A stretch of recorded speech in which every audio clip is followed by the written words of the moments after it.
I've had so many people talk to me and share these really deep personal experiences. And I think I'm a D&D game developer. I mean, that is so meaningful to me because I got into this because I care about people and I want them to feel seen and heard and to be recognized. So the fact that they feel comfortable, that's wonderful because I want to get to know people. Welcome to Invisible Not Broken.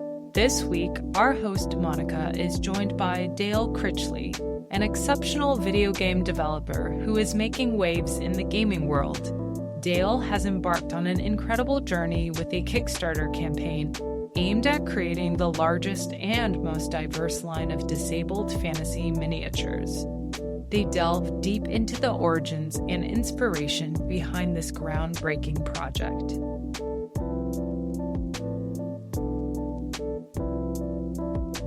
You messaged me just a few days ago and I couldn't resist fast tracking you a little bit. You have a Kickstarter for adaptive Dungeons and Dragons miniatures, and I think my husband's still wringing out his ears because I squealed really loud in the car when I saw your message come through.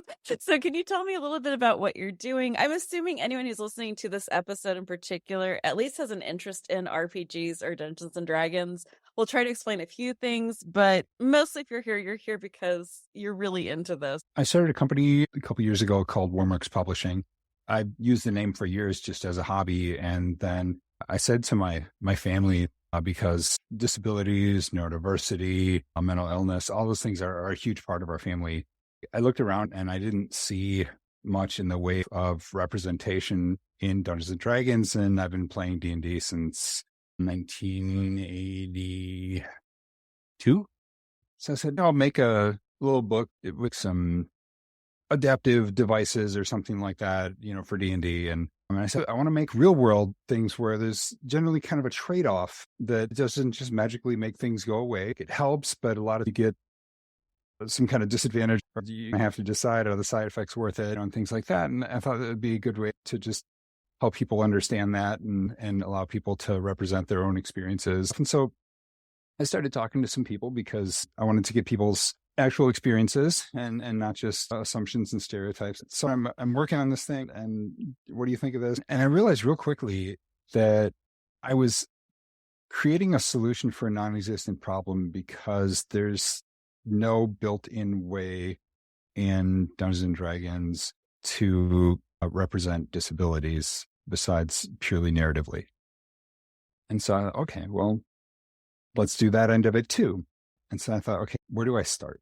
And how do I do this? And my kids have some very rare neurological disorders and such that they don't get representation in anything. And I realized, you know what?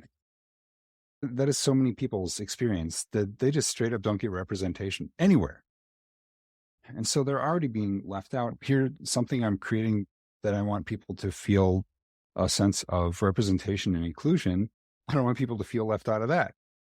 This is probably my ADHD kicking in, and I didn't know I had ADHD at the time, but I said, I'll just do everything. So I started researching, I started talking to people, and I realized that there's a lot of overlap where, like chronic pain, there's all kinds of different things that cause chronic pain.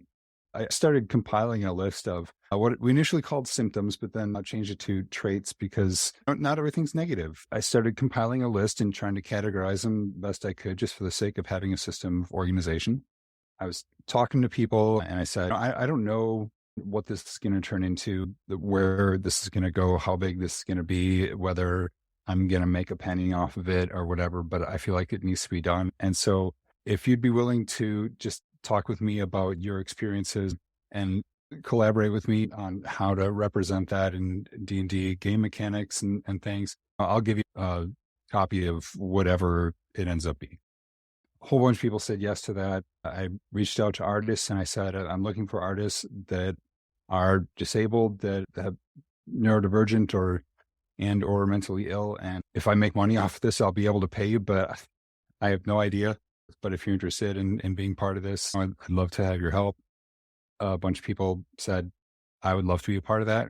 At the time, I was working at a group home as a direct service provider. I wasn't making enough money to even pay my mortgage.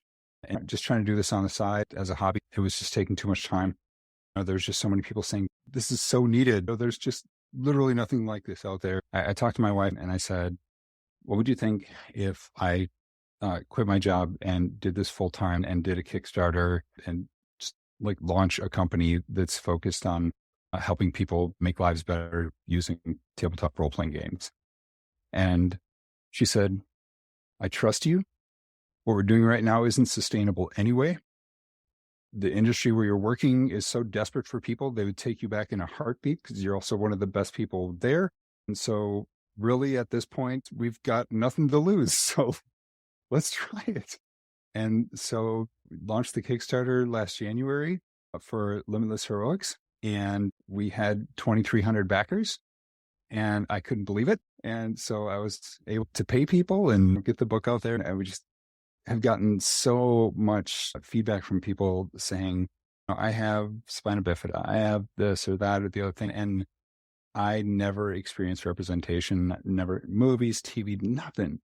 And I just so appreciate this. And once we had the manuscript done, we ended up having 5 different sensitivity readers on it from different backgrounds. And plus we had just everyone else that was working on the project, looking at it and offering their insights. And then once we had the manuscript ready to go, we sent it out to the 2,300 backers and said, all right, anyone whose experiences are represented in here, we want you to look at it and tell us whether we accurately represented your experiences. And 900 people downloaded it and looked at it. We got 90 pages of feedback, and we went through every single note. And where we had 2 different people with the same trait, we took all of that into consideration and found a way to represent all of those different things, even the things that seemed kind of contradictory. We had so much support because with the Kickstarter, you could add your name to a magic item and or create a character. And we had over 200 people signed up for the magic item, so that we had to create a whole bunch more. I was sort of running out of ideas, and after about 150 or so, said, all right, the rest of them, I had a lottery of sorts that you could claim your item that you wanted to put a name to. If you claim one of the create your own ones, you create your own, and we work with you to do that. And so we did that, and we ended up with 50 characters, all told, because we wanted to make sure that everything was as accessible as possible. We used larger fonts and dyslexia-friendly layouts and things like that. And so it ended up being 640 pages, which was not what we were expecting. It's kind of monumental. And since I wasn't expecting that big of an interest in it, we used print on demand instead of offset printing. As a book itself, it's a bit expensive.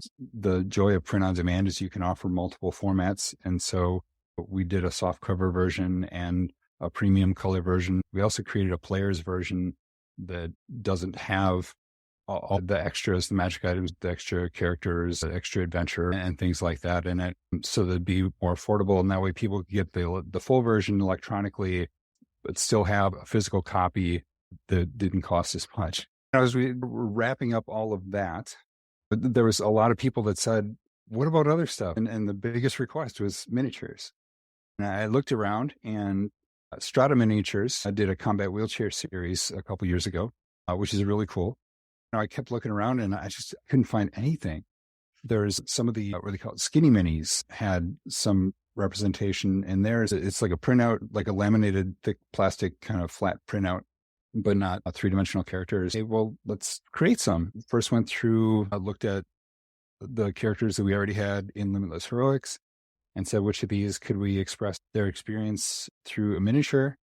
And then put it out there to say, all right, if anyone would like to sort of, before we take this to Kickstarter, create a character of some kind based on your experience or a family member's experience or something like that. And we'll do a kind of pre-Kickstarter where you can support us that way and contribute and make that happen. And so we got a few of those. And in fact, we had somebody contacted me and said, I want to pay for one. My sister had Down syndrome and she has since passed, but I would really love to see a character with Down syndrome. And so if you could send a note out to your email list or whoever and find someone that for whom that is their experience, I would be willing to foot the bill to make that happen. So We have a character with Down syndrome, and we have a couple different characters with cerebral palsy. I wanted to create a character with actual dwarfism, not just dwarves like they have in fantasy. So I went on Reddit and to r/dwarfism and said, here's what I want to do. If someone wants to help me out to do this respectfully and accurately, I will pay you as a consultant to do that.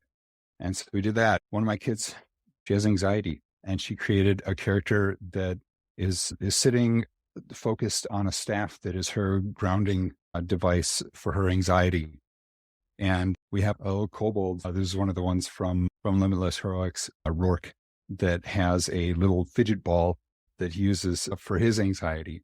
And I want to go back real quick to the staff, because I really hope people go on, and even if you can't support this, even if you're not terribly into Dungeons and Dragons, I really recommend looking at the artwork is gorgeous, but also how each of these things are manifested. The wheelchairs, I am desperate for one of those wheelchairs. The runic inscriptions in the wheelchair, I'm in love. There's so much celebration around the adaptive uses. The dog, the support dog, is probably my favorite thing I've ever seen in my life. I'm in love and obsessed. But I was hoping you could talk a little bit about that staff. I found that a really interesting idea. A lot of these things exist here in our world. The wheelchairs, the support dogs, and the fidget toys are still here. But you had this really cool thing called a grounding staff. And I just really wanted you to go into it a little bit. Yeah, my daughter, with her anxiety, when she has a panic attack, she'll have something that she just focuses on, and it helps bring her back to reality, and it helps her through it. And so she created this druid that can focus on the staff and also likes to transform into a wolf and run through the forest, and that helps too. And for some people, just going out for a walk, getting some fresh air is helpful. We're really excited about that because when I first started talking about miniatures, one of the questions that we got was, what about invisible disabilities? As someone who's hard of hearing, unless you look really closely at my ears and see my hearing, you won't notice it. I've had all kinds of issues in my life because of my ADHD, especially before I actually knew it was ADHD. And I thought it was just like some personal failing. And people are just like, what's your problem? Why can't you learn names? You've been here for years and you still don't know my name. So I was like, sorry. There's so many of those kinds of experiences where people get judged, and it's so difficult. I wanted to be able to represent those too. It was the question of, how do you do that in a physical miniature? Even with cerebral palsy, we could do a contracted limbs character with a scissor gait and use as a crutch. The gaming thing really comes into me, and I want you to talk just for a few seconds about the importance of gaming and how that changes how we can relate to each other. I have a teenager who is obsessed with D&D, and my husband grew up with D&D. I grew up on the other side. I was playing different RPGs. I was a 90s kid, so it's all the vampires. But I've noticed that my child, who has anxiety and just living in a very scary world and dealing with being a teenager, is a lot.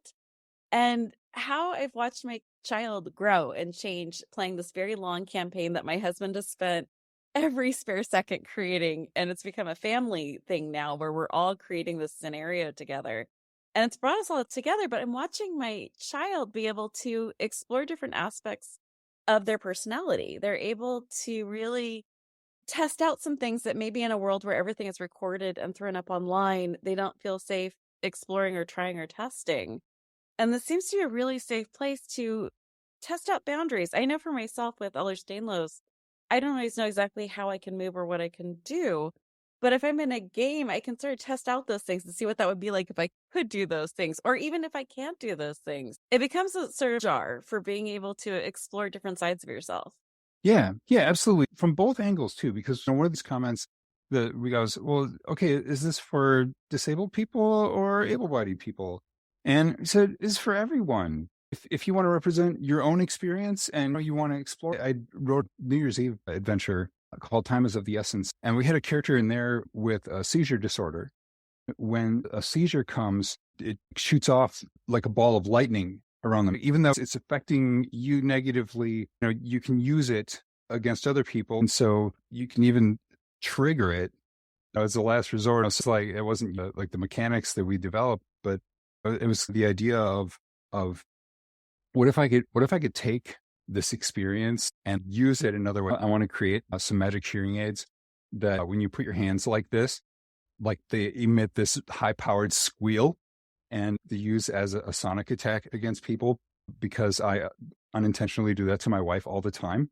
Yeah, I also talk about my hearing aids as my spider sense, because when something gets too close, it kind of squeals. And so as someone who has a tendency to walk into walls and things like that, and I'm 6'3" and low ceilings and things like that, it warns me about those things. I call it my spider sense. I've got to create a hearing aid magic item that warns you of approaching danger. It's a way to explore things. You can learn about other people's experiences. And I've had so many people say, wow, I never knew about these things. Just being able to read about it and to see what that's like. And as people read about it and they say, oh, I'd be interested in playing a character like this, then they go and they start researching and hopefully talking to people to learn more about it at the same time. And you're getting to the important point of why representation matters and why good representation matters. If we're constantly being represented as sad characters with no agency of our own, and that there's no upside to what we're doing. Like I said, you create a celebration behind the wheelchairs. I feel like they're really cool and I want one, which is very different than they are wheelchair bound, which is the thing that always sets me off with a rabidness, where they're desperate to escape their wheelchair. No, that's not the thing. And you've done a beautiful job with that. And with representation, and I was really hoping someone would do this with role-playing games, is show that there are some real upsides to disability. Like, I like my personal space, my wheelchair, personal space. It's amazing. I feel like I should just roll up on perception every time I go out with my husband, because no one talks to me and they'll say anything around me because for some reason they think in a wheelchair, I don't hear a thing. So my husband plays a Call of Cthulhu. I'm like, please do a character in a wheelchair, because then people will be talking and whispering all the secrets right in front of you, and they'll never even think that you're there. It'll be great. I promise. Just convince your DM to do a disabled character. It would be so good. It really shows how much research you did and how much you did with the sensitivity readings, and that you really talked to each person. I could see that when I looked through the cards, and you did such a great job of showing what the limitations are going to be and how you can switch those limitations into something that can help you. Yeah. We tried to look at, in every situation, every trait, what are the positives of this? And so sometimes it's like chronic pain. Well, you're used to pain, right? And so that doesn't make the pain less. At the same time, when you experience other pain, you know how to deal with it. I often say with the stuff that we deal with as a family, I've had people when there were different things, challenging things going on, and they say, how you doing? And how are you holding up stuff? And I said, okay, you need to understand something about our family. All right. Now just imagine your worst, most stressful day of your life. Okay. All right. We call that Tuesday. We deal with stress on a completely different level. And so consequently, we were working with some kids at a church event, and one of the kids was acting up. The teacher that was in charge of that class was having a really hard time. And I heard what was described, and I said, this isn't a big deal. And the other director said, this isn't a big deal for you, because you deal with this stuff on a daily basis. Most people don't. Oh, yeah, you're right. Okay, well, here's how we handle it. It does make it a better kind of character. It makes it a more interesting character. I was just talking about this with someone we were talking about chronically ill people in the workplace. We're really resourceful, like scary resourceful. So if you have someone who's has a limitation, they'll find the best and most effective way to get the thing done. I think that's a great thing in gameplay.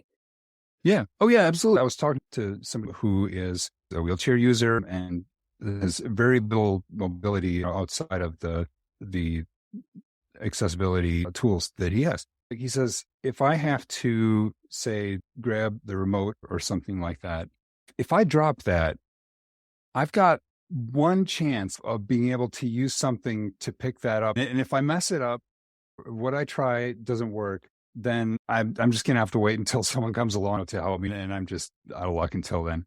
So he said, I've learned to be incredibly resourceful, extremely creative in problem solving. Like, that's my life. Constantly, the things that comes easy for everyone else, I have to come up with a creative solution every single time. And so when you live your whole life coming up with creative solutions to things that everybody else takes for granted, when something else comes along that everyone goes, oh, what do we do? Well, yeah, talk to the one for whom creative problem solving is a moment by moment thing. The other thing, when this occurred to me, it just completely blew my mind, is that roughly 25% of the global population is disabled, neurodivergent, mentally ill, or some combination of those, right?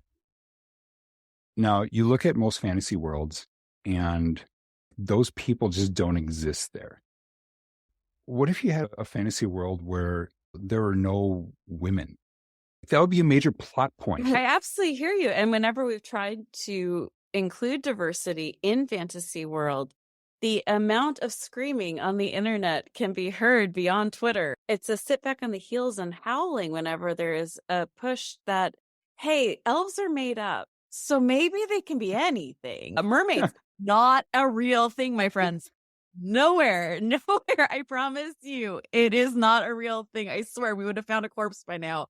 And if they did exist, they'd be fat.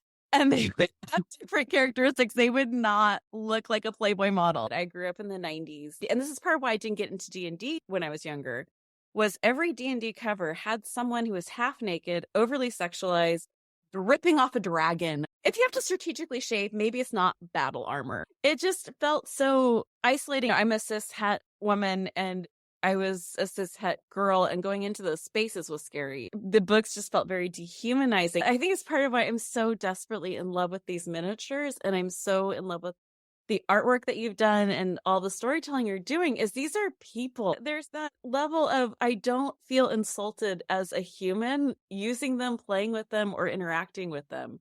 I don't feel like the person who created them hates me as a being. And that's part of what I love about the adaptation is I looked through each of your characters, each of the stats, and it felt so real and it felt so loved. It didn't feel like a checkbox. It didn't feel unstudied.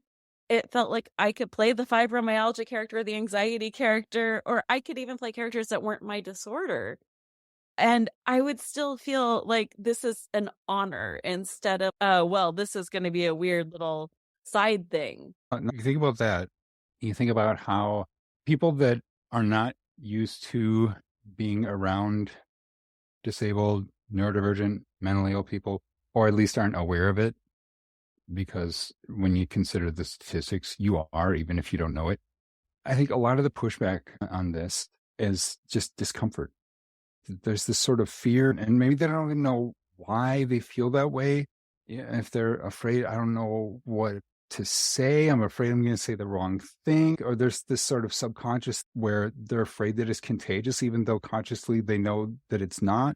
And so I figure, but what if you're able to explore that angle in a game? So then if you say or do something offensive, and someone in the group says, oh, hey, that's probably not the best way to approach that, you can literally just back up and say, can we rewind this scene and start over? Can we just go back 10 seconds and do that differently? And you can just go, yeah, sure. You're just being honest with each other and recognizing that nobody knows everything. It's all about learning and recognizing, oh, I didn't know that, and now I do. All right. Then when you're actually dealing with real people and not just some made up NPC. For those who are not into the RPG world, what is an NPC? Yeah, non-player character. So player character is the character that you, as the player, have your protagonist in the story. The NPCs, that's the non-player characters, it's the supporting cast. If you play video games, it's the people that you walk up to, you get the little word bubble and they have information for you, or sometimes they're just completely useless and there for set dressing or whatever. It's the people that fill out the rest of the world.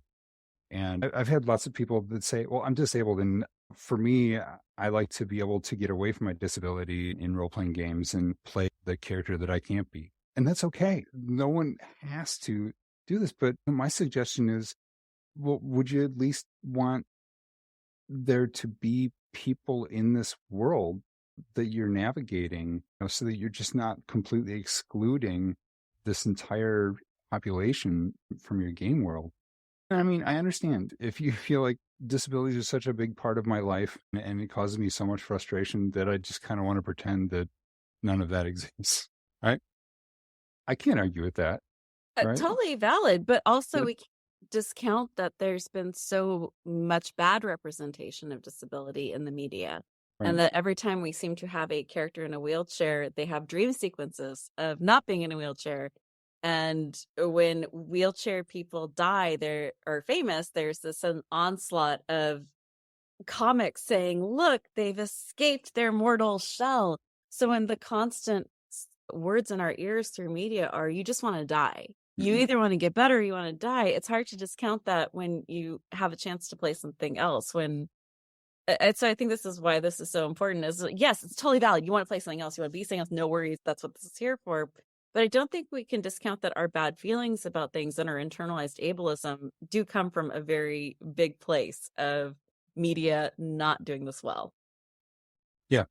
Yeah, absolutely. One of the things I've found that just the existence of this, like you can set our book or you could set these miniatures or something like that, some other kind of representation. It doesn't have to be our stuff. Print out the combat wheelchair thing or whatever and set that on a table. And just its presence there communicates welcome. Mm. And I've had so many people talk to me and share these really deep personal experiences. And I think I'm a D&D game developer. Now, I love it when people do that. I mean, that is so meaningful to me because I got into this because I care about people and I want them to feel seen and heard and to be recognized. So the fact that they feel comfortable, that's wonderful because I want to get to know people, know their experiences and know them as people. So I love that. But I found that just the presence of that communicates you are welcome here. Whatever you bring with you, you are welcome here. All of you. And you don't have to hide stuff. You don't have to mask. You don't have to cover this up. We want you here because you're you and we value you. My hope is that the people will become more comfortable with people whose experience is different from theirs, that they will get used to that there's people in my game world that have all these diverse experiences. And it makes for a broader, more fleshed out and deeper game world with new experiences they don't necessarily get in fantasy literature and fantasy games. And that over time that they get so used to it that they'd start to notice, I'm watching TV, I'm watching movies, I'm reading books, and wow, there's like no disabled people. There's no neurodivergent people. Mental illness is all this like huge stigma. Why is that? That shouldn't be that way. And then they start voting with their wallets and the media they're willing to consume and what they prefer and start communicating with the networks and the production houses and stuff and say, hey, you wouldn't exclude people of color. Why are you excluding these other populations? And Especially when you consider this as the one population everyone has a chance of becoming a part of. I had a conversation with someone who's like, that's so great that you're talking to the few people who are disabled and what a niche podcast. And I was like, I'm sorry, what? How many disabled people do you think there are in the world? He's like, well, I go to college, I go to work, I take public transportation every day. And like, no, it's great that you all exist. I'm so happy you all exist. What? I don't see you anywhere. I'm like, okay, so why do you think you don't see us anywhere? And it's a matter of access and a matter of what is actually shown. But what you see is your reality. And then we have this extra layer of media. And when things are very underrepresented, we have a very skewed view of what goes on in the world. right. Yeah. So much of our view of the world and reality is through this false lens of the media.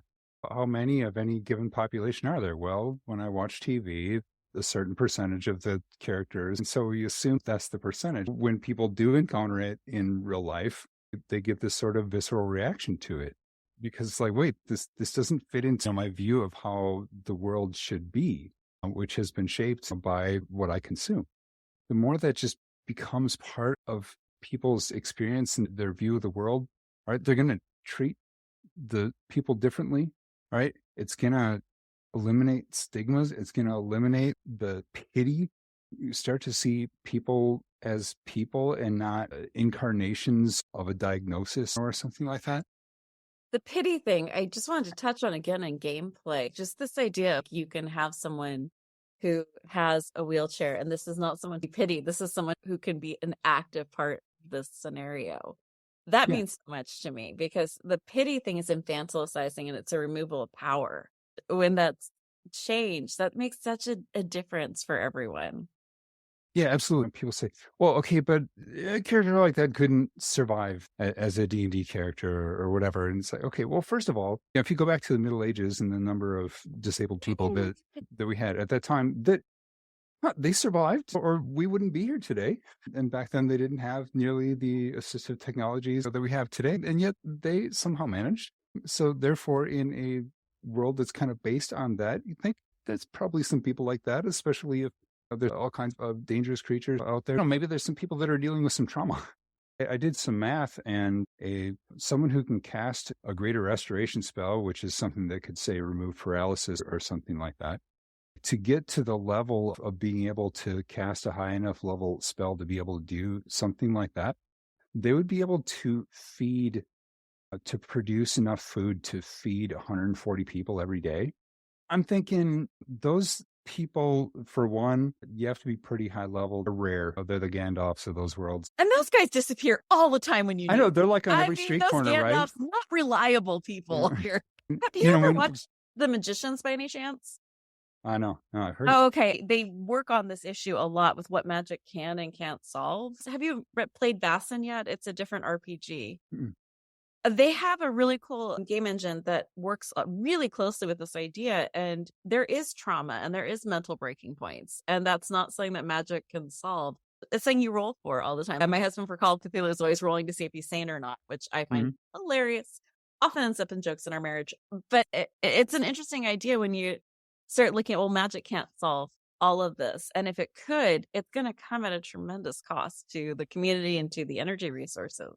Yeah, exactly. In our world, the medical technology that we have, can you afford it? Do you have access to it? Yeah, if you have lots of money, or there's a ridiculously long waiting period, or there's terrible side effects. I watch these commercials for medications that are like, oh, well, this will take care of that. However, side effects include death. Like, oh, well, it'll clear my skin, but all good. That is not a problem anymore. Yeah, I'll never have to worry about that again. That's so the feeling when you're watching these things. And I believe we live in an age of miracles. To me, magic is science explained. And if you had told someone 100 years ago that you could call someone, you are states and states away from me. And if someone had said in like the 1700s, so these two people are just going to agree on a time, they're going to be able to not just talk to each other and hear their voices, they're going to see each other in real time. That person would be like, okay, that's a witch. Let's burn the witch. Right, like, yeah, right. This person's insane. Throw them in bedlam. So we live in this time of magic. So it's really interesting that people can't get their head around this idea that with magical systems, there's still going to be a cost that cannot always be paid, either by energy or money. And also the fact that you have to talk about what it is to heal something. Oh, okay. Good point. Right. So if a person, say, is born with one arm, okay, can you heal the other arm?